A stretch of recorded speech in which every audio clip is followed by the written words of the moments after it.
నమస్కారం. జాస్పర్ క్రానికల్స్కి స్వాగతం. ఈరోజు అంతర్యామిలో భాగంగా దానగుణం అనే ఆర్టికల్. దానం ఒక మహత్తర కార్యం, ప్రతిఫలాపేక్ష లేని త్యాగం, కీర్తి కండుతి లేకుండా చేసేదే దానం. యజ్ఞం, దానం, తపస్సుల ద్వారా మోక్షం సాధించవచ్చునని ఉపనిషత్తులు చెబుతున్నాయి. మరి కలియుగంలో యజ్ఞం, తపస్సు సాధ్యం కావు కనుక దానం అనే త్యాగగుణం మాత్రమే మానవులను పునీతులను చేస్తుందని భగవద్గీత చెబుతుంది. కృతయుగంలో తపస్సు వల్ల, త్రేతాయుగంలో జ్ఞానం వల్ల, ద్వాపర యుగంలో యజ్ఞ యాగాదుల వల్ల, కలియుగంలో కేవలం దానం వల్లనే కీర్తిమంతులు అవుతారని ఋషులు చెప్పారు. కన్యాదానం వల్ల మంచి కుటుంబ వ్యవస్థ ఏర్పడుతుంది. గోదాన, భూదానాల వల్ల కుటుంబ పోషణకు అవసరమైన పాడి పంటలు వృద్ధి చెందుతాయి. విద్యాదానం వల్ల అజ్ఞానం అంతరించి విజ్ఞానం వికసిస్తుంది. విజ్ఞాన సముపార్జనతో ఉపాధి లభిస్తుంది. ఈ 4 దానాలు విశిష్టమైనవని పెద్దలు చెప్తారు. భూదానం, గోదానం, తిలదానం, హిరణ్యదానం, వెండి దానం, అజ్వదానం, ఆజ్యదానం, వస్త్రదానం, ధాన్యదానం, గుడదానం, లవణదానం అనేవి 10 దానాలు. వీటికి విద్య, కన్య, గృహ, శయ్య, దాసి, అగ్రహార దానాలను కూడా జత చేర్చి షోడశ దానాలు అన్నారు. భారతంలో బృహస్పతి ధర్మరాజుకు అన్నదాన విశిష్టతను వివరించాడు. ఆకలిగా ఉన్నవారి ఆకలి తీర్చే అన్నదానానికి సమమైన దానం మరొకటి లేదు. వేమన, చాణక్యుడు అన్నదానం గురించి చెప్పారు. అన్నదానం చేయకుండా మిగిలిన ఎన్ని దానాలు చేసినా నిరుపయోగమే. అన్నదానం, ఉదకదానం కన్న తల్లితో సమమైనవి. ఆకలి దప్పులను తీర్చగలిగే అన్నదానమే అత్యుత్తమమైనదని చాణక్యుడు అన్నాడు.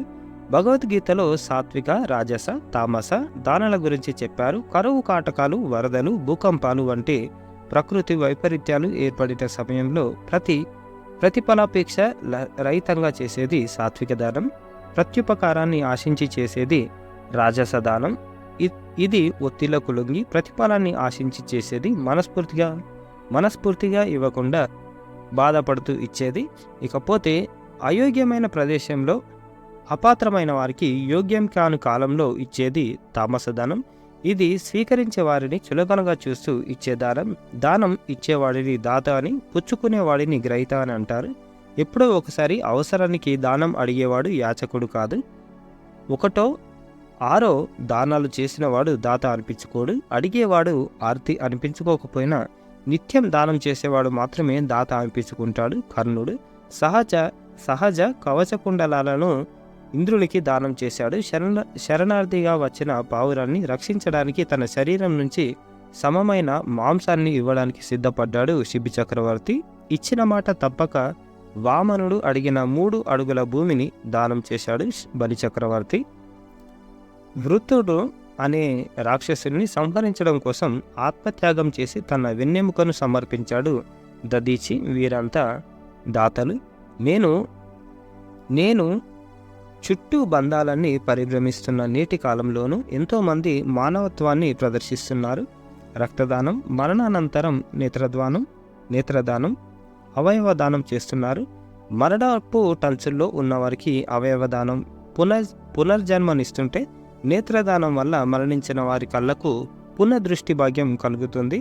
మహాభారతంలో యక్షుడు ధర్మరాజును మరణించిన వారికి చుట్టం ఎవరు అని ప్రశ్నిస్తాడు. చేసిన ధర్మం అనగా దానం అని ధర్మజుడు బదులిస్తాడు అని ఎం వెంకటేశ్వరరావు గారు రాసిన అంతర్యామిది. ఇదన్నమాట దానగుణం. అంటే ఏది ప్రతిఫలాపేక్ష లేకుండా మనం దానం ఇవ్వాలి. అది ప్రతిఫలాపేక్ష అంటే మనం ప్రతిఫలం ఆశిస్తే దాన్ని బిజినెస్ అంటారు, వ్యాపారం అంటారు. కాబట్టి ఎలాంటివి ఆశించకుండా ఇంకొకరికి సాయం చేయాలి. ఇది ఈ రోజుకి సంబంధించిన ఆర్టికల్. లైక్ చేయండి, షేర్ చేయండి, సబ్స్క్రైబ్ చేయండి. Thank you. ధన్యవాదాలు.